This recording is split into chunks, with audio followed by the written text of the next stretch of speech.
Hey, hey, hey! Alors, on a vidé cette superbe fontaine, j'allais dire piscine à moustiques. Donc, c'était rempli de vases et d'énormément de moustiques. En plus, les bords sont trop hauts et escarpés pour accueillir la vie aquatique. Des grenouilles, par exemple, des crapauds. Donc, on a vidé ça au gobelet festoche et au bac à glace qu'on a gardé vu que c'était en plastique pour pouvoir nettoyer un peu toute cette zone. En fait, la pompe qui servait à faire du mouvement au niveau de l'eau ne fonctionne plus. Donc on a eu une invasion moustiquaire. Là, le but c'est de venir bien tout nettoyer. Vu que la pompe elle a été prise dans le béton, il faut qu'on vienne couper le fil pour mettre une prise et laisser une pompe toujours dedans qui vienne en fait faire des mouvements d'eau pour éviter l'invasion moustique.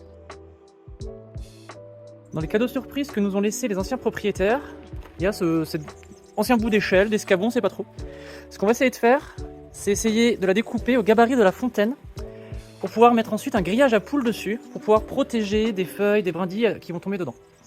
Voici le matériel haute qualité qu'on a à Brezo Oasis pour couper ça. Bon, si vous avez l'idée d'un petit cadeau, n'hésitez pas.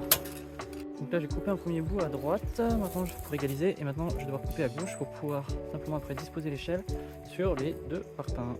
Alors l'étape suivante c'est faire une gratouille à la Loubidou d'amour. Et ensuite on a récupéré un vieux grillage à poules. Et en fait on va entourer l'échelle. Je découpe une première chute, enfin que je découpe une autre chute pour un petit patchwork. Et je vais attacher tout ça avec du fil Galva, pareil du recyclage qu'on a trouvé dans le jardin.